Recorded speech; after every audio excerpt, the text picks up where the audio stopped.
I live in a pretty quiet part of northern Idaho. Small town, one gas station, one post office, and a pharmacy that closes at 6 p.m. sharp.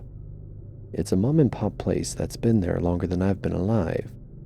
That's where I was last Thursday picking up a prescription for my migraines.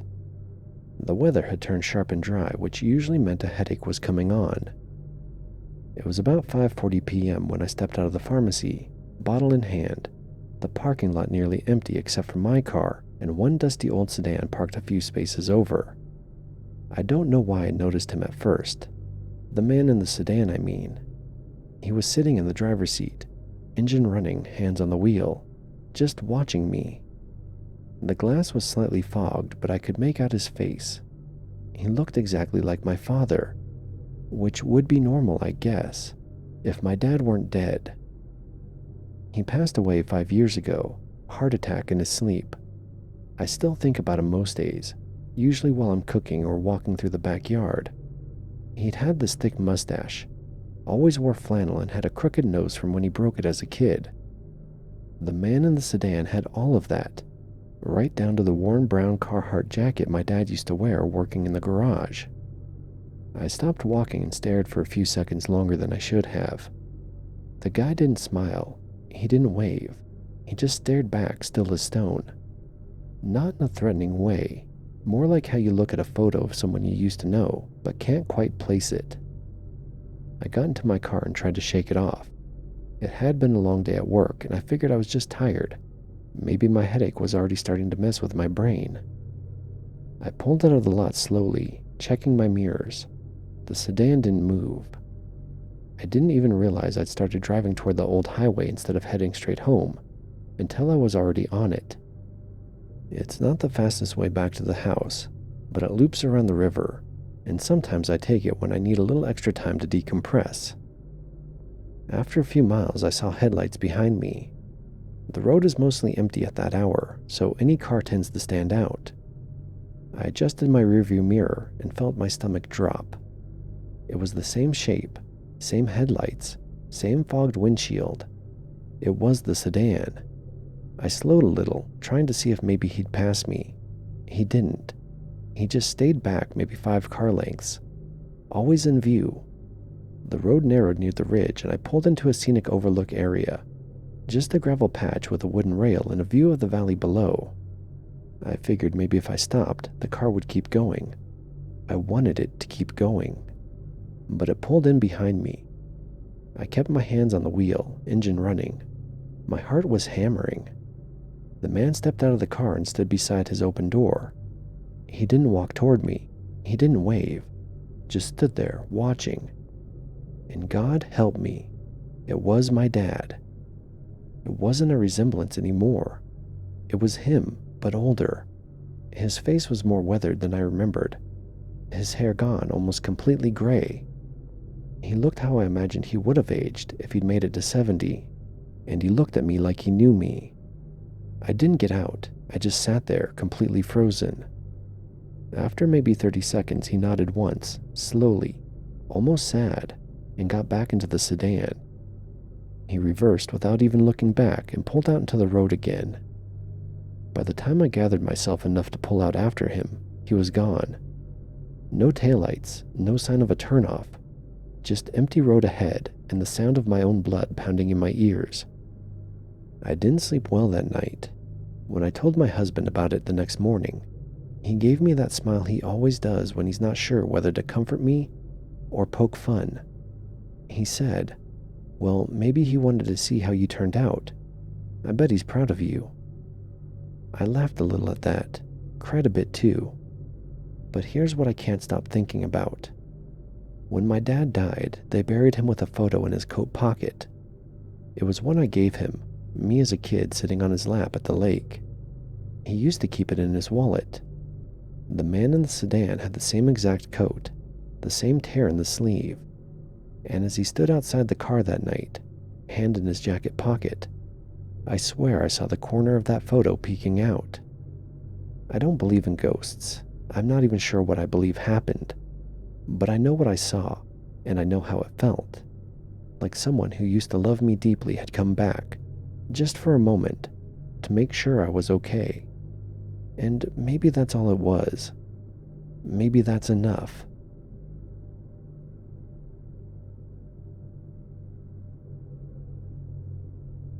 I live in a mid-sized town in upstate New York. It's got that typical post-industrial vibe.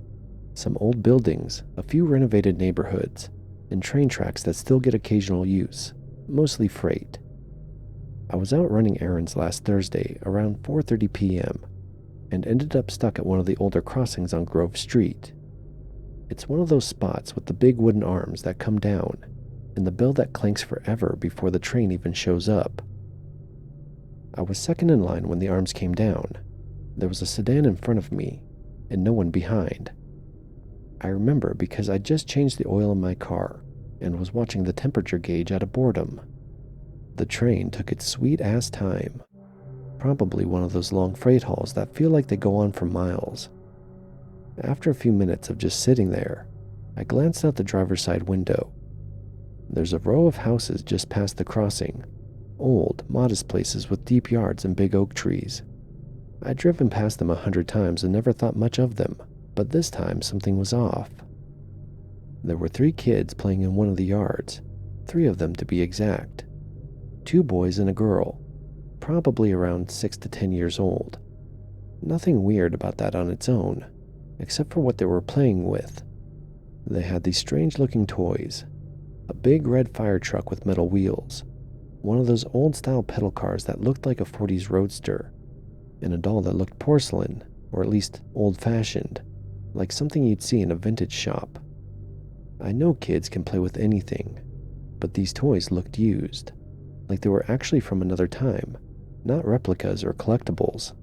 And the kids themselves were dressed kind of funny, not in costumes or anything like that, just old clothes. The older boy had on these suspenders and high-waisted shorts. The girl wore a yellow dress with a ribbon in her hair, and the younger boy had a cap and those knee socks you'd see in black and white photos. What really stuck with me, though, was how perfect the yard looked. The grass was neatly trimmed in such a vibrant shade of gray it almost looked fake. The flower beds along the edge were full of tulips and daisies, blooming in precise rows. There were no weeds, no toys scattered around randomly, no plastic chairs or tools or garden hoses. Just one of those old metal lawn chairs placed exactly in the shade of a tree, facing the kids. The whole scene felt curated, almost like a postcard. It didn't have that usual suburban clutter that most yards get over time. Even the white picket fence was freshly painted with no chips or stains. It was so neatly maintained that it actually caught me off guard. You just don't see yards kept like that anymore, not unless it's for a photo shoot or something. I stared for maybe 30 seconds, waiting for something to break the illusion. A parent with a phone, a car parked out front, anything modern. But it was just them, playing in the grass. At one point, the girl looked up and met my eyes. She didn't smile or wave, just kind of looked curious. I smiled reflectively and she turned back to the boys. When the train finally passed, the gates went up, and the car in front of me started moving. I followed it through, still kind of in a daze. I even considered pulling over to get another look, but there wasn't really a good spot to stop, and I had ice cream in the trunk. I figured maybe it was just some reenactment thing, or maybe the toys were replicas or antiques the kids were allowed to play with. But later that night, I couldn't stop thinking about it, so I Googled some of the stuff I saw, trying to get a feel for the era. First, I looked up the fire truck toy. It had a distinct bell on the top and big red wheels. Found a match almost immediately. A 1954 Tonka fire pumper, real steel body and rubber wheels. That thing is worth a few $100 now, apparently. The pedal car was easier. It looked like a miniature Buick. Google turned up almost an exact match. A 1952 Murray Comet pedal car, also vintage, also expensive.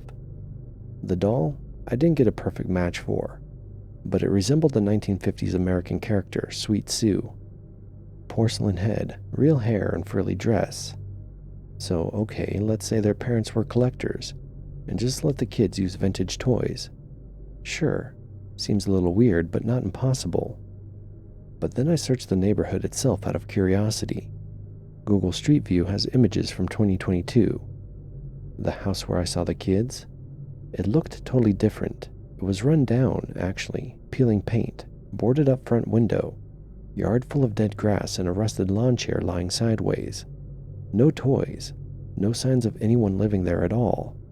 I even double-checked the address by lining up a street sign and tree on the corner. No doubt it was the same place. So now I'm left with this weird feeling I can't shake. I know what I saw. I wasn't tired, wasn't on anything, didn't hit my head. It was broad daylight. The train was slow, so I had a long time to look. And what I saw doesn't match what the house looks like now, or even looked like a couple years ago. I haven't been back there since, mostly because I don't want to ruin the memory by seeing the place as it is now. But part of me wants to stop and knock on the door just to see if anyone lives there. Or maybe find someone in town who's lived here forever and ask about the family who used to live there. Anyway, no big punchline here. Just a glimpse of something that felt completely out of step with the present. Maybe I caught a moment that wasn't meant to be seen. Or maybe it was nothing. Still, it felt real. And that yard, those kids, those toys, I can't stop thinking about how right it all looked. Like I saw a sliver of time long ago, and it was still going on, just on the other side of those tracks.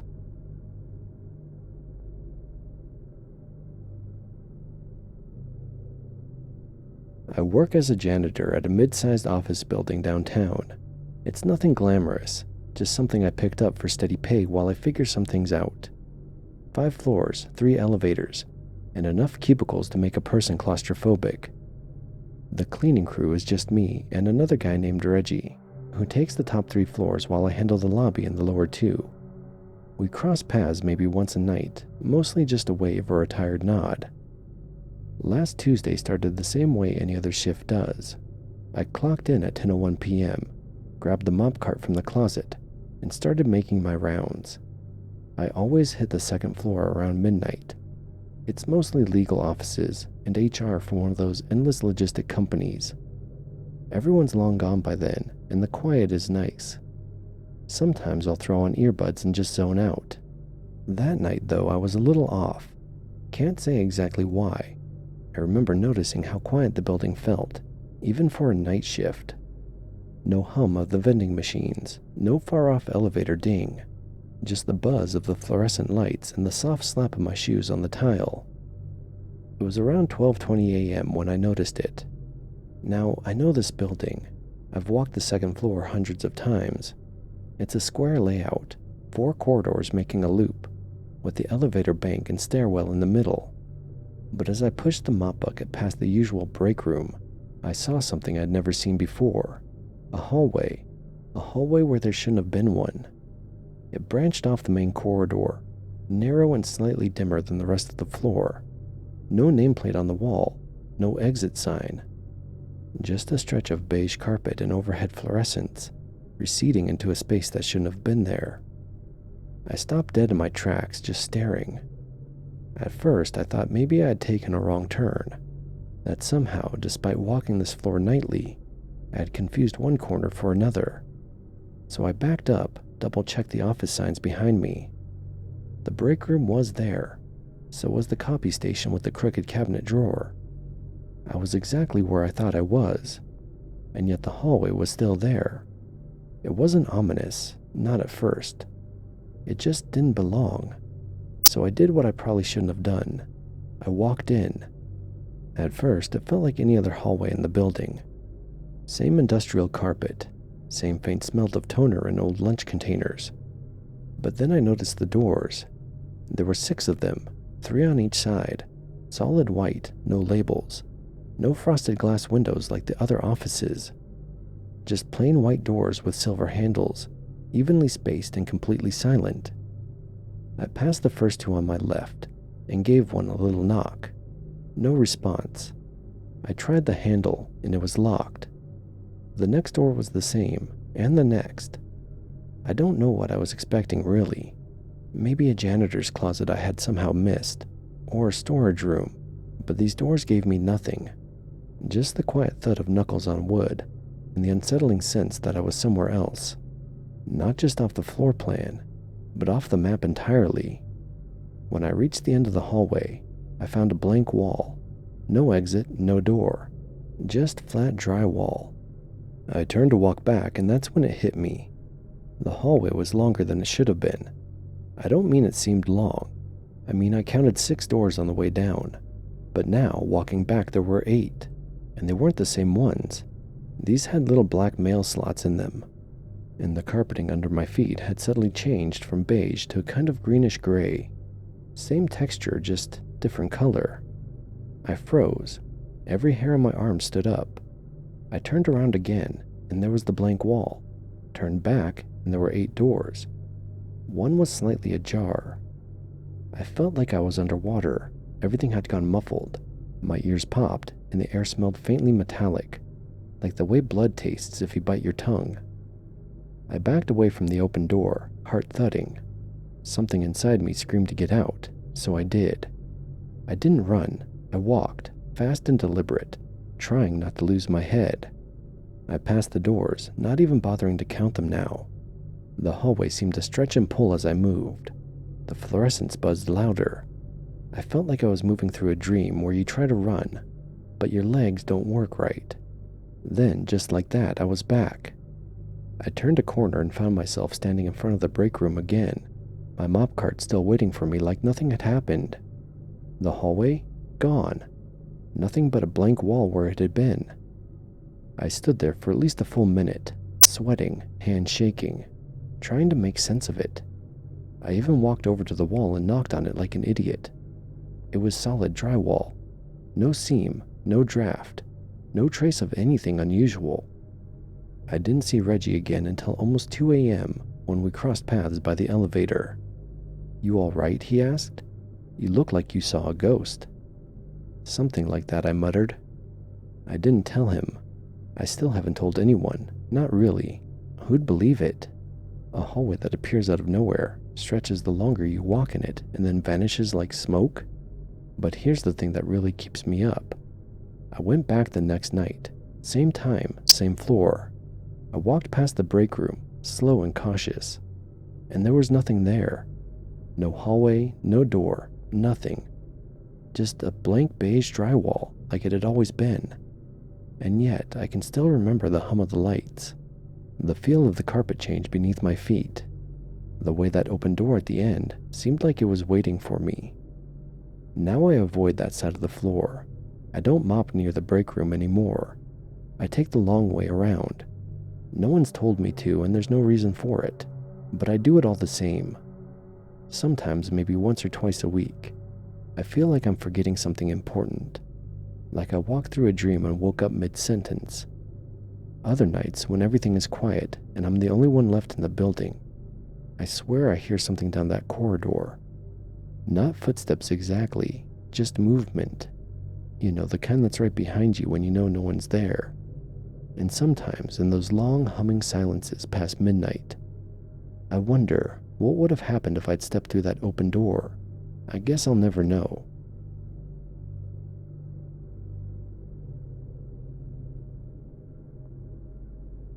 I was 19 the last time I drove alone at night. Not because of an accident or anything official, just something I still can't explain. It was early October and I was heading home from a friend's place. He lived out past Ridgeway.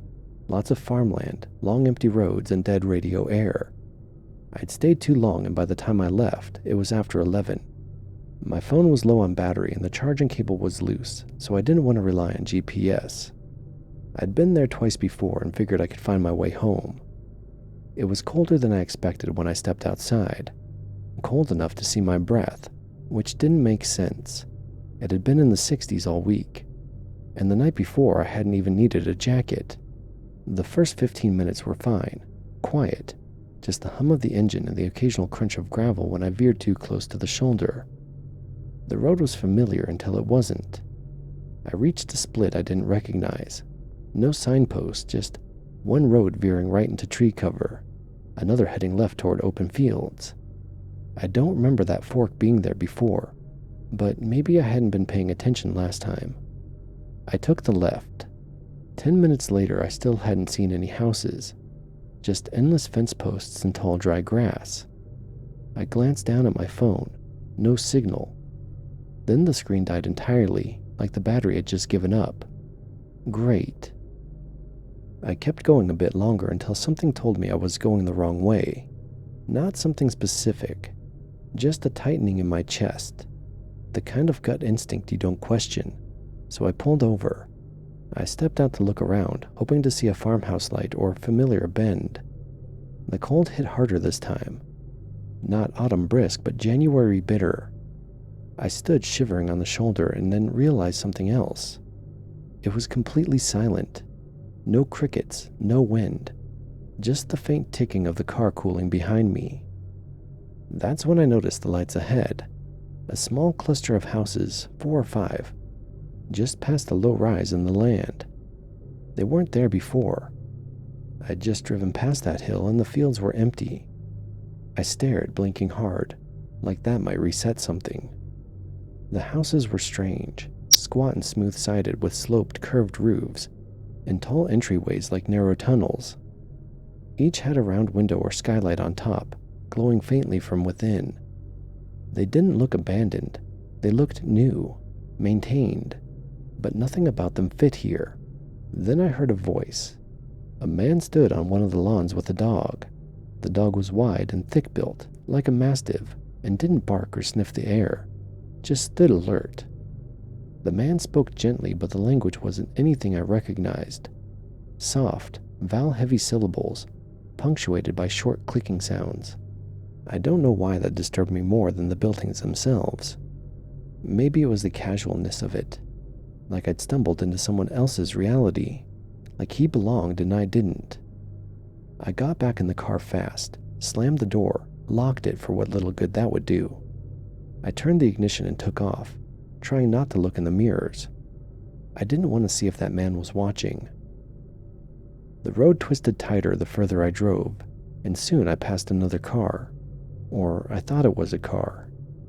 It was low and seamless, almost a teardrop shape, with a muted glow along the sides like underglow, but softer. It had no mirrors, no grille, no audible engine noises. It passed silently, no rumble, no whoosh. Just a dry, slipping sound like fabric pulled through sand. We both slowed down at the same time. I don't know if it was curiosity or recognition, but I felt it. The other driver noticed me too. My car must have looked ancient to them. I turned off onto the first shoulder I saw and sat there, engine idling and hands shaking. I don't know how long I sat before I worked up the nerve to get out again. The night had settled into a normal quiet, crickets chirping, a soft breeze, and the cold wasn't as sharp. I grabbed my flashlight from the glove compartment and stepped out, wanting to stretch my legs and get a better sense of my surroundings. I walked a few steps down the road, away from where I'd parked, shining the light over the fields and trees. The beam caught nothing but shadows and empty road. Then I turned around to head back to the car, but when I reached the spot where I'd left it, the car wasn't there. For a moment I froze, heart pounding. I scanned the road ahead, the trees and the ditch. Then, faintly at first, I heard the soft hum of an engine. I followed the sound cautiously down the road, around a bend where the trees grew thicker, and there it was, my car, parked a little ways further than I'd thought, headlights dimly glowing. Relief crashed over me as I hurried over and slid inside. The engine was warm, the familiar scent of leather and gasoline wrapped around me. Nothing looked out of place. I couldn't explain how it had gotten there, but I was too tired and cold to question it much. I wanted to drive home and put this all behind me, but something stopped me. The road ahead looked different again, twisting in ways I didn't remember, shadows pulling deeper than usual. I hesitated, then eased forward carefully. The radio crackled with static. Then a faint voice came through with words I couldn't understand. It was the same language that man had spoken, but softer, distant, as if coming through a broken speaker. I turned off the radio. As I drove, the houses I'd seen were gone. The landscape looked like the familiar farmland again, but the feeling of being watched lingered. The hairs on my arm prickled. When I finally reached the outskirts of my town, things felt back to normal. The streetlights, the barking dogs, the late-night joggers with their earbuds. Everything was exactly as it should be. But the longer I sat there in my driveway, the more I wondered if I'd really left that place, or if I'd ever been there at all. The next day I went back to the spot where I had originally stopped earlier that night, the place where I first stepped out of the car. The area looked normal in daylight, just the usual fields and trees. There was no sign of the strange houses or anything unusual. I called my friend later that day and told him about the strange houses, the man's language, and the odd car. He laughed it off, said I'd been out too late. I was too tired. Maybe a hallucination. But I never drove that road again at night.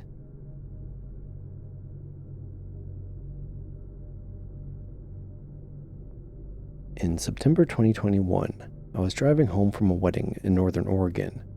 I'd borrowed my sister's old Camry and had the highway mostly to myself. The drive was quiet, just overcast skies, a coffee in the cup holder, and my usual route heading south. I passed a green sign for Adams Creek. The name stuck with me, not because it was strange, just unfamiliar. I'd taken the same road 3 days earlier, and I was pretty sure I hadn't seen that exit. But maybe I just missed it. I'm not that great with directions. Still, it bothered me enough that I double-checked the GPS. The route hadn't changed. About 20 minutes later, I pulled off at a turnout to stretch my legs. There was an old building tucked behind a row of scrub trees. I only glanced at it. It looked like a boarded-up diner, the kind with a single bent sign above it. The name was missing, just faded metal and a couple of rusted bolts where letters used to be.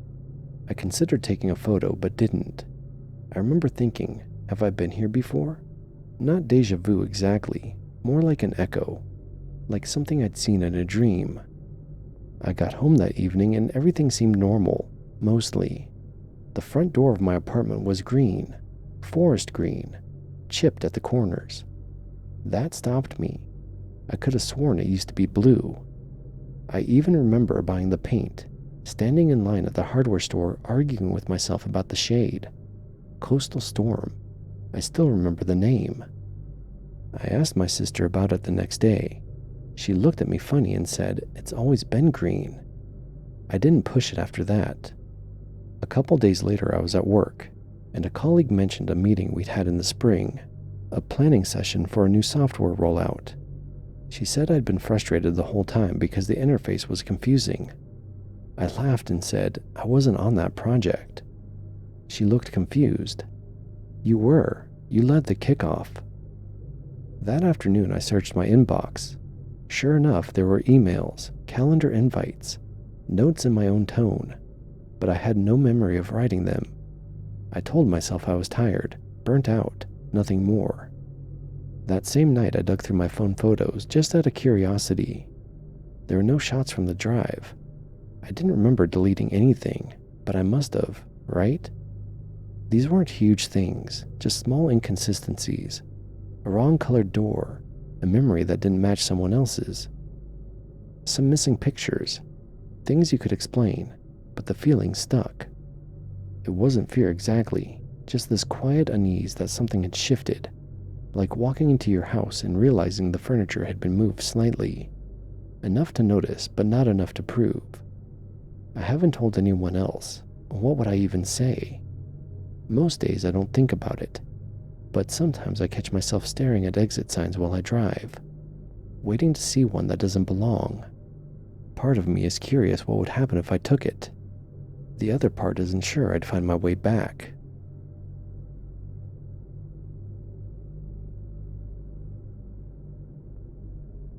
I'm a junior at a small college in upstate New York. Pretty normal life. I live off campus with a roommate, keep a part-time campus job, and I've been dating my girlfriend Katie for about a year. I'm not into anything weird. I don't drink much, don't use drugs, don't have mental health issues as far as I know. But starting about 3 weeks ago, things got strange. The first time was at the dining hall. I was grabbing dinner and saw a guy I know, Andrew, from 2 of my CS classes. He walked up and asked if I'd lost my jacket. I was confused because I hadn't been wearing one that day, just a hoodie. He looked surprised and said he'd seen me like an hour earlier, walking out the north entrance wearing a black Columbia jacket with a blue zipper. I actually owned that jacket, but I hadn't worn it in 2 weeks because the weather was too warm. I told him I hadn't been near the dining hall until just then. He laughed it off at first, like I must be messing with him. But he kind of paused and said, "You looked right at me." You didn't say anything though, just kept walking like you were late to something. That unsettled me more than I expected. Andrew's not someone who'd mistake me for a random guy. We've worked on projects together. He knows my face. A week after that, I had a meeting with one of my professors to go over a draft. 5 minutes in, she says, "You're doing better today." I asked what she meant, and she said I'd stopped by her office the day before and looked pretty upset. Didn't say much, just stood in the doorway with my hood up and left. I told her I hadn't been in that building at all the day before. I'd been working on a group project in the lab for hours. My lab partner could even vouch for that. She didn't argue, but she did look confused. Said, must have been someone who looked a lot like you. But in this tone, like she didn't really believe it. Then Friday happened. Katie texted me in the middle of my shift saying, "You didn't have to get me something," with a photo of a little silver necklace with a star-shaped charm. I hadn't gotten her anything. I was at work in the campus bookstore from 2 to 6 that day, no break. I told her I hadn't gotten her anything, and she asked where it came from. She said I gave it to her outside her dorm at around 3:15. That I handed it to her and said, "I saw it and thought of you," and then left. She said I was acting a little off, quiet, kind of distant, but it was definitely me. She even said I smelled like my cologne, and was wearing my gray hoodie with a little tear on the sleeve. Except that hoodie was in my laundry basket at home. I hadn't worn it that day. I checked my time card. No clock out. No break. I didn't leave the building. She thought I was pranking her. When I insisted I wasn't, she got annoyed. I can tell she still doesn't totally believe me. She's been kind of quiet since then. The weirdest part is the necklace. I've never seen it before. It's not something I'd buy. I asked her where she put it after I gave it to her, and she said I just handed it to her directly. No box or tag or anything. Like I'd had it on me already. So now I'm trying to figure out what the hell is happening. 3 people, all close enough to know what I look and sound like, all completely convinced they interacted with me in ways I don't remember happening. I haven't blacked out. I haven't been sleepwalking. I checked my bank statement to make sure no money was spent on the necklace. It wasn't. There's no package, no receipt, no explanation. But Katie has the thing in her hand, and she swears I gave it to her. The only thing that's happened to me directly was yesterday. I was walking back from the gym around dusk, and about half a block ahead of me, I saw someone in the exact same hoodie I was wearing. Not just the same brand or color, it was my hoodie. Same faded spot on the shoulder, same fray on the cuff. He turned a corner before I got a good look, but in the reflection of a glass door, I swear for half a second, I saw my own face. It wasn't like looking in a mirror, more like I was watching myself walk away. I haven't told anyone about that part. I know how this all sounds. If I was reading this, I'd think it was a hoax or someone losing touch. But I'm not trying to convince anyone. I'm not even sure if I believe it myself. I just know something strange is going on, and I'm starting to feel like I'm being displaced. Like there's another version of me walking around, interacting with people in subtle, unsettling ways. And I have no idea what he wants, or what happens if I run into him again. Has anyone else experienced something like this? Please tell me I'm not alone.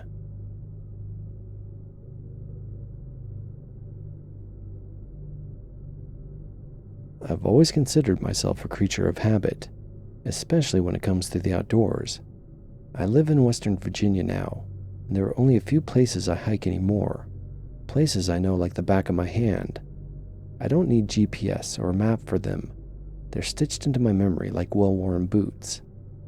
One of those places is a trail up near the George Washington National Forest, just off an unmarked service road outside a little town called McDowell.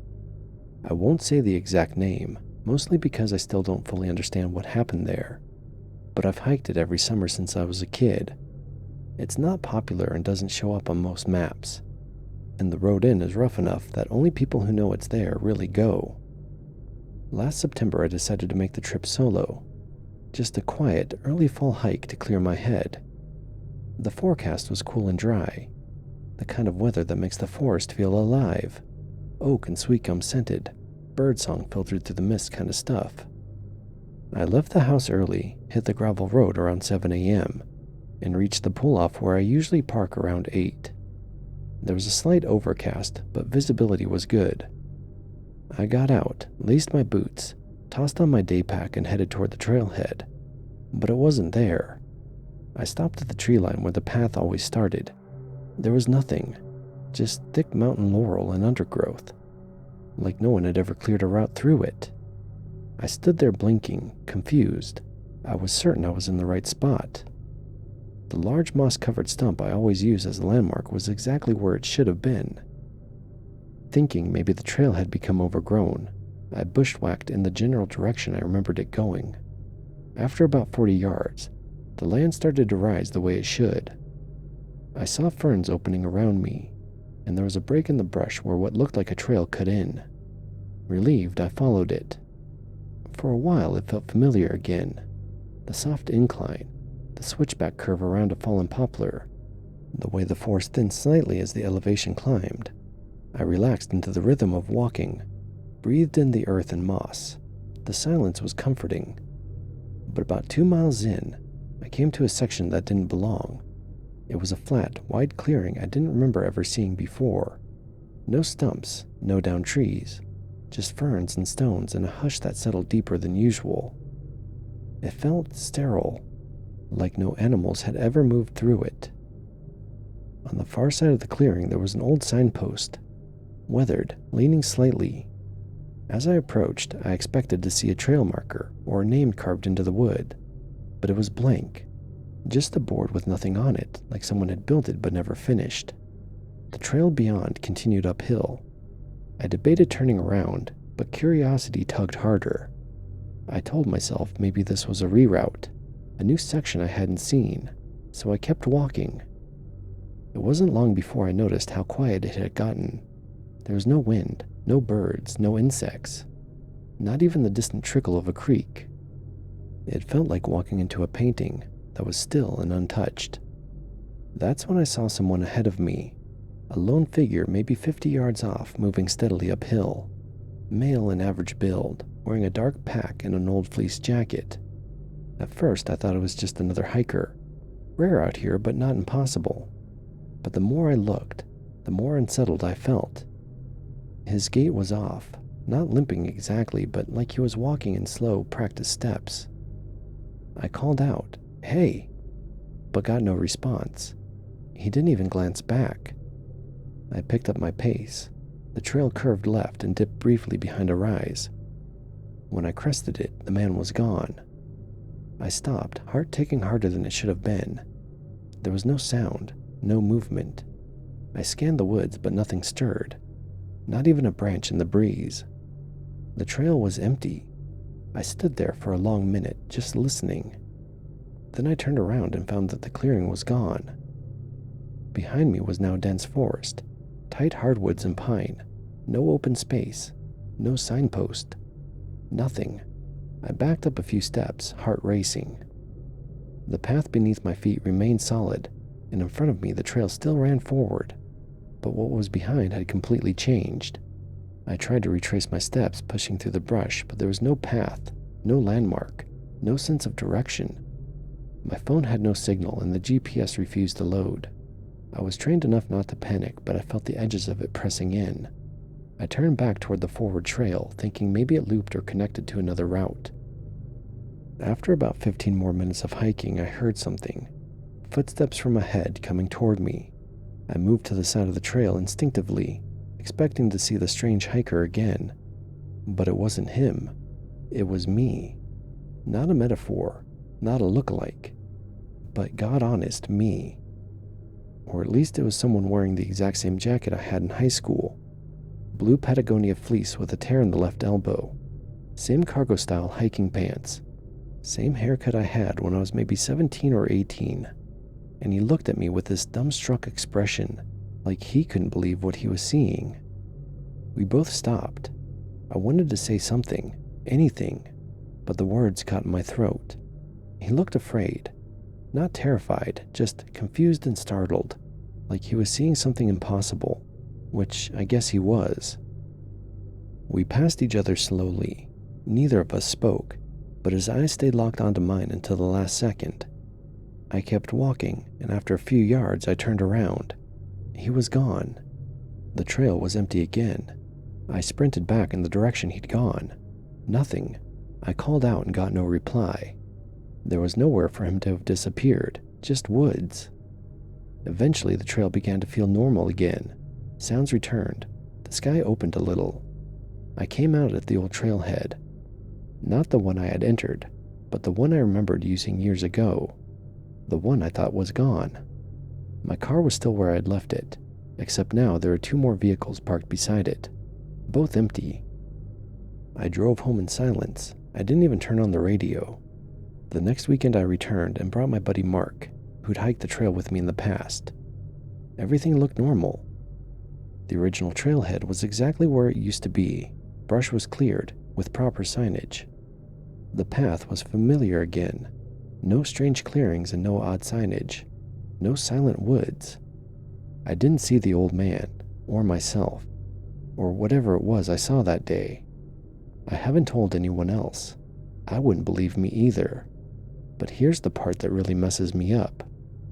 When I got home that night, I pulled out my old hiking gear from the closet, stuff I hadn't worn in years, and the blue Patagonia fleece, the one with the tear in the elbow, wasn't there. I haven't seen it since. I don't even know where to start with this, but for the past few weeks, people have been saying they've seen me in places I wasn't. Not just random strangers, people who know me well. It's happened 3 times now, and the most recent was my girlfriend. I don't have a twin, and I haven't been losing time or anything like that. But each time it happens, it feels like reality slips a little.